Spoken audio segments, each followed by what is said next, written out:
Selamat pagi Bapak dan Ibu yang Tuhan Yesus kasihi, dan kita semua adalah orang-orang yang mengasihi Yesus dalam diri kita dan hidup sesuai dengan perintahnya.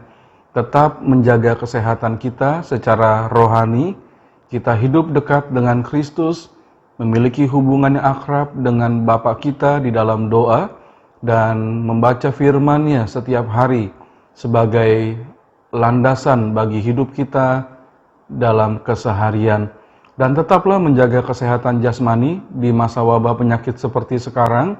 Jangan lupa untuk terus mengenakan masker ketika kita keluar dari ruangan, dan harus berhadapan dengan orang adalah kita perlu menjaga jarak satu dengan yang lain.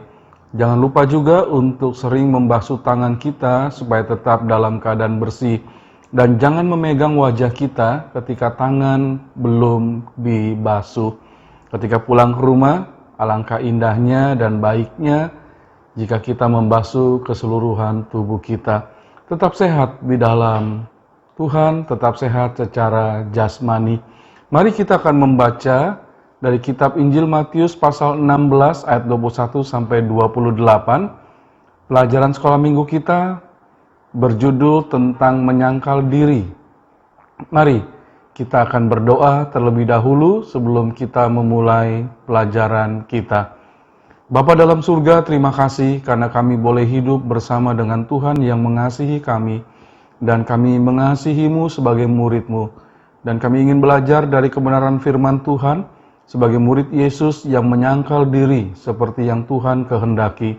Berbicaralah kepada kami Tuhan, sesuai dengan firman-Mu dalam kitab Injil Matius pasal 16 ayat 21 sampai 28. Di dalam nama Tuhan Yesus kami sudah berdoa. Amin. Mari membuka Alkitab kita dan kita membacanya secara bersama-sama. Sekalipun Bapak dan Ibu ada di rumah, kita membaca dengan bersuara. Matius pasal 16 ayat 21 sampai ayat yang ke-28. Sejak waktu itu, Yesus mulai menyatakan kepada murid-muridnya bahwa ia harus pergi ke Yerusalem dan menanggung banyak penderitaan dari pihak tua-tua, imam-imam kepala, dan ahli-ahli Taurat, lalu dibunuh dan dibangkitkan pada hari ketiga. Tetapi Petrus menarik Yesus ke samping dan menegur dia, katanya, "Tuhan, kiranya Allah menjauhkan hal itu. Hal itu sekali-kali takkan menimpa engkau." Maka Yesus berpaling dan berkata kepada Petrus, "Enyahlah iblis, engkau suatu batu sandungan bagiku, sebab engkau bukan memikirkan apa yang dipikirkan Allah, melainkan apa yang dipikirkan manusia." Lalu Yesus berkata kepada murid-muridnya, "Setiap orang yang mau mengikut aku, ia harus menyangkal dirinya, memikul salibnya, dan mengikut aku. Karena barang siapa mau menyelamatkan nyawanya, ia akan kehilangan nyawanya. Tetapi barang siapa kehilangan nyawanya karena aku, ia akan memperolehnya. Apa gunanya seorang memperoleh seluruh dunia tetapi kehilangan nyawanya? Dan apakah yang dapat diberikannya sebagai ganti nyawanya? Sebab anak manusia akan datang dalam kemuliaan Bapaknya, diiringi malaikat-malaikatnya. Pada waktu itu ia akan membalas setiap orang menurut perbuatannya. Aku berkata kepadamu, sesungguhnya di antara orang yang hadir di sini, ada yang tidak akan mati sebelum mereka melihat Anak Manusia datang sebagai Raja dalam kemuliaannya." Bapak dan Ibu, kita semua adalah orang yang sudah percaya bahwa Yesus adalah Tuhan dan Juru Selamat. Kita juga disebut sebagai orang-orang Kristen. Orang Kristen adalah para pengagum Yesus Kristus. Maka sudah semestinya setiap orang Kristen akan terus berusaha untuk menjadi serupa dengan Yesus yang dikaguminya. Orang Kristen juga adalah murid Yesus. Pembahasan tentang murid memang menjadi topik yang menarik karena ada perbedaan jika kita mencoba memahami definisi dari murid-murid Yesus dan murid secara umum. Murid-murid Yesus terus melekat kepada Yesus sebagai gurunya. Dan murid-murid umum bisa saja dia berganti guru karena pindah kelas atau pindah sekolah. Tetapi murid Yesus tetap bersama dengan Yesus. Nah, seorang murid Yesus bukan hanya orang yang sekedar mengikuti dan menjadi pengagumnya saja. Tetapi seorang murid Yesus perlu mengetahui saat Yesus memanggil laki-laki dan perempuan untuk menjadi muridnya, maka ada konsekuensi yang harus dijalani oleh para murid. Dan seorang murid Yesus siap sedia mengalami dan melakukan segala yang dikatakan Yesus. Ketika kita belajar tentang menyangkal diri, kita akan melihat kebenaran yang pertama, yaitu mengikut dan menjadi murid Yesus. Matius 16 ayat 21.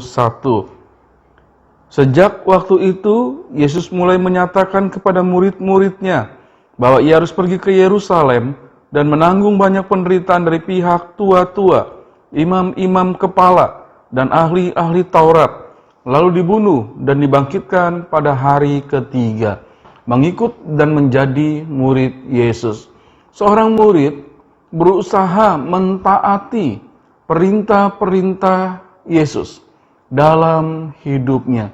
Saya, Bapak dan Ibu, sebagai murid Yesus, kita perlu terus berusaha taat terhadap perintah-perintah Tuhan. Murid Yesus juga harus hidup dalam ajaran Yesus, sehingga karakter Yesus nyata terpancar dan menjadi model dalam kehidupan keseharian seorang murid.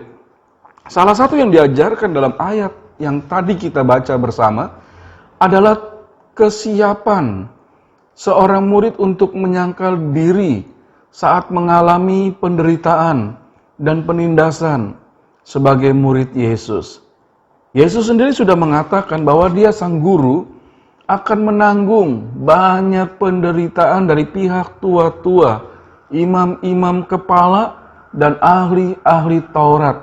Bahkan ia akan dibunuh, tetapi dia akan bangkit dari kematian di hari yang ketiga. Matius 16 ayat 21. Yesus dalam kasih kepada kita menyerahkan dirinya, dan dia rela menderita supaya melalui kematiannya, maka kematian kita akibat dosa dibayar oleh Yesus di dalam kematiannya itu. Kita melihat kalau Yesus rela menderita bagi kita, kita akan mengikuti keteladanan Yesus. Kita menjadi murid Yesus yang juga siap menunjukkan pengorbanan bagi Tuhan dalam mengikut Dia. Baik Bapak dan Ibu, mari kita diskusikan bersama yang pertama. Apakah keteladanan Yesus yang paling berkesan bagi Bapak dan Ibu? Ada? Ingat pengorbanan Yesus yang paling berkesan? Bagi saya, keteladanan Yesus yang paling berkesan bagi saya adalah ketika memang dia menyerahkan dirinya, itu yang terutama. Namun yang juga membuat saya terkesan adalah ketika Yesus duduk di bawah kaki murid-muridnya, kemudian mengambil sebuah basi atau baskom yang berisi air dan mengikatkan lap di pinggangnya, lalu mulai membasuh satu persatu kaki muridnya dan kemudian mengelapnya dengan kain itu. Itu keteladanan yang paling berkesan bagi saya, menunjukkan kerendahan hati Tuhan yang mau membasuh kaki para murid. Ada keteladanan lain dari Yesus yang Bapak dan Ibu punya. Yang kedua, Bagaimanakah cara kita menyangkali diri supaya dapat menjalani pengorbanan bagi Kristus? Ya, kita perlu belajar melihat banyak keteladanan Tuhan yang rela berkorban. Dia Allah yang menciptakan segala sesuatu tapi rela meninggalkan kealahannya. Dia mengosongkan dirinya dan hidup sebagai manusia. Bahkan memilih jabatan hamba dan rela mati untuk menebus kita. Jadi itu ada contoh dari Yesus untuk menyangkali diri. Dan bagaimana cara kita ya mengikuti keteladanan Tuhan. Membaca firman Tuhan, mengetahui banyak kehendak Tuhan, dan melakukannya. Sekalipun hal itu tidak menyenangkan bagi kita. Kita menjalani pengorbanan bagi Kristus. Kebenaran yang kedua tentang menyangkal diri, kita bisa menjadi murid Yesus yang menyangkal diri kalau kita memiliki paradigma baru sebagai murid Yesus. Matius 16 ayat 22 sampai 24. Apa itu paradigma? Paradigma adalah cara pandang seseorang terhadap sesuatu yang memengaruhinya dalam berpikir. Jadi bisa jadi dia melihat contoh atau dia melihat keteladanan, lalu cara pandangnya berbeda. Dalam pikirannya untuk menentukan tindakannya sudah mengalami perubahan. Itu paradigma yang baru. Nah, sebagai murid Yesus, Bapak, Ibu, dan saya adalah seorang yang sudah diperbaharui dalam menilai sesuatu. Karena kita sudah menjadi ciptaan yang baru di dalam Tuhan. Ketika kita memandang segala sesuatu, itu kita menilainya dengan sesuatu yang baru, yang sesuai dengan nilai yang Kristus berikan. Dan hal itu mempengaruhi kita dalam bertindak. Dulu mungkin kita berkata-kata kasar, ya, tetapi cara pandang kita kemudian diubah. Ketika kita melihat Yesus yang penuh dengan kasih, maka kita memiliki perkataan yang penuh dengan kasih. Itu paradigma yang baru. Nah, Simon Petrus dalam kisah ketika Yesus mengatakan bahwa Yesus akan mengalami kematian di Yerusalem, Simon Petrus masih memiliki pandangan yang lama. Sebagai manusia dia tidak ingin mengalami penderitaan, dan juga dia tidak ingin Yesus mengalami penderitaan dan sampai kepada kematiannya. Dia mengatakan, jangan, Allah sekali-kali tidak akan membawa engkau mengalami semua itu. Kata Simon Petrus. Lalu Tuhan Yesus menyatakan teguran kepada Petrus. Seharusnya paradigma Petrus, pemandangan Petrus itu tidak lagi memikirkan apa yang dipikirkan manusia, tetapi diubah tentang apa yang dipikirkan Allah, kata Yesus. Yesus harus mengalami kematian, supaya dalam kematiannya itu dia menanggung seluruh kematian orang-orang yang berdosa. Dia yang kudus, ya, mengalami kematian akibat dosa-dosa manusia. Itu yang seharusnya menjadi paradigma dari murid Yesus. Ada sesuatu yang baru. Menjadi murid Yesus perlu mengikuti pola kehidupan, melakukan kehendak Bapa.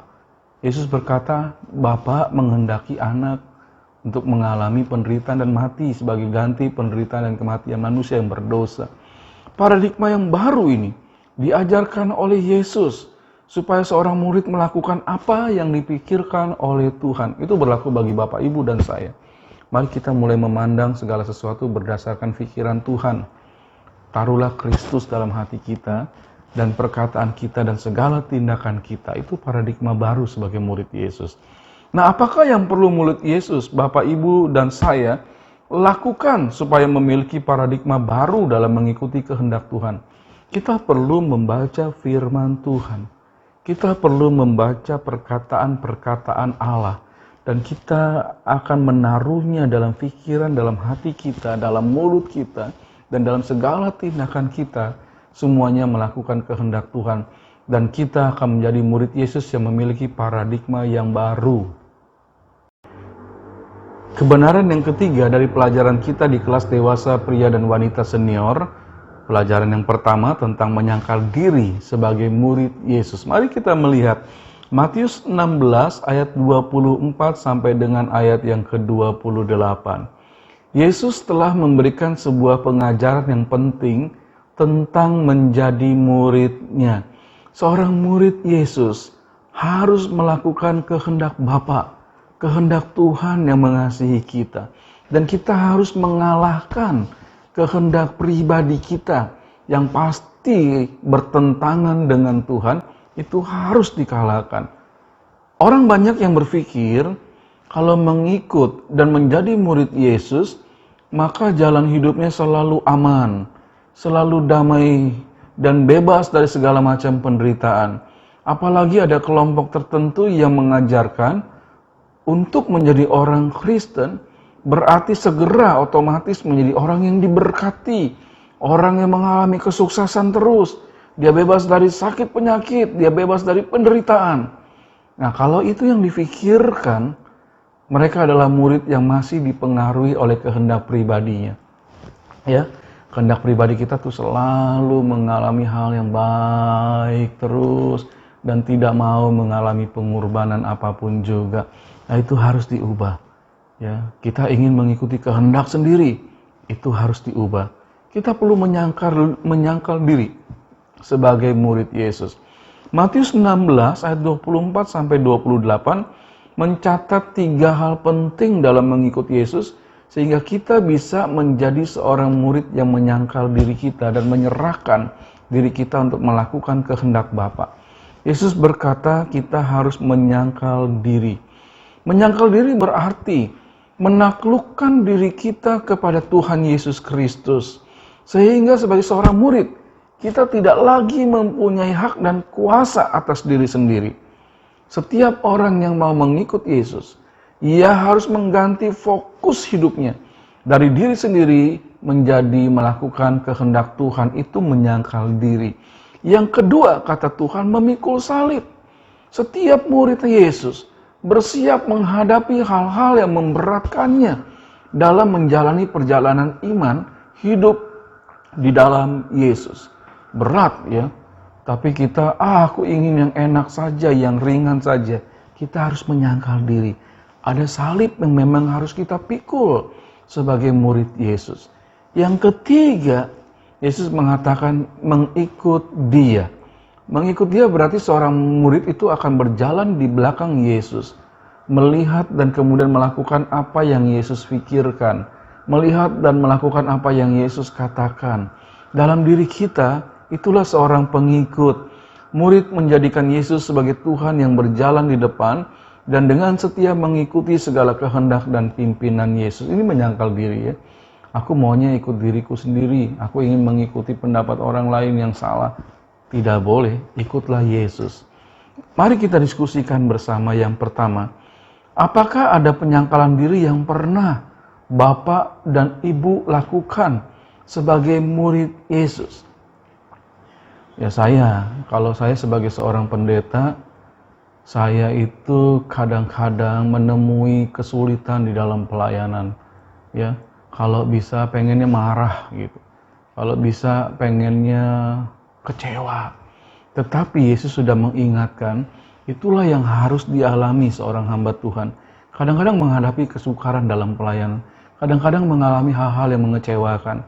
Tetapi tetaplah setia sampai pada akhirnya. Berarti saya harus menyangkali diri saya. Dan saya harus mengikuti kehendak Tuhan. Siapa setia sampai pada akhir, dia akan selamat, kata Yesus. Yang kedua, apakah keuntungan kita menjadi seorang murid yang dengan rela menyangkal diri demi Yesus? Keuntungannya banyak. Karakter kita akan diperhalus oleh Kristus. Pribadi kita menjadi lebih mulia seperti yang Yesus inginkan. Dan Alkitab yang sudah mengatakan hal itu kepada kita, marilah kita hidup sebagai orang-orang murid Yesus yang menyangkal diri. Bapak dan Ibu, sebuah pengajaran yang sangat indah dari Tuhan Yesus bagi kita sebagai murid-Nya untuk dapat menjadi murid yang menyangkal diri. Kita sudah belajar di Matius 16 ayat 21 sampai 28 mengenai mengikut dan menjadi murid Yesus. Jadilah murid Yesus yang sejati, jangan sembarangan, jangan separuh-separuh, tetapi sungguh menjadi murid Yesus. Yang kedua, milikilah paradigma cara pandang yang baru sebagai murid Yesus dan patokan kita adalah Yesus Kristus. Matius 16 ayat 22 sampai 24. Dan menyangkal diri sebagai murid Yesus. Menyangkal diri, memikul salibnya, dan mengikut Yesus. Biarlah kita dapat melakukan hal itu dalam hidup kita sebagai murid Yesus yang menyangkal diri kita. Bapak dan Ibu, biarlah kita mohon kekuatan Roh Kudus untuk dapat melakukan semua ini. Dan teruslah setia belajar di dalam sekolah minggu, dewasa pria dan wanita senior, Gereja Baptis Indonesia Getsemani, Jakarta. Mari kita akan berdoa mengakhiri pelajaran kita pada pagi ini. Bapa dalam surga, terima kasih karena kami boleh belajar tentang perkataan Yesus, supaya kami menjadi murid yang menyangkal diri. Bapa, kami ingin melakukannya, mengubah segala sesuatu dalam hidup kami bukan bergantung kepada diri kami, tetapi kepada Tuhan. Mengubah paradigma cara pandang hidup kami sebagai murid Kristus yang menyangkal diri. Dan kami terus menjadi murid Yesus yang menyangkal diri kami, tetapi melakukan kehendak Kristus dalam hidup ini. Berkati setiap bapak dan ibu yang belajar firman Tuhan, supaya mereka terus bertumbuh sebagai murid Yesus yang berani menyangkal diri. Terima kasih Bapa, inilah hidup kami, inilah diri kami, di dalam nama Tuhan Yesus kami sudah berdoa. Amin. Sampai minggu yang akan datang, kita terus setia belajar Alkitab. Tuhan memberkati kita semua.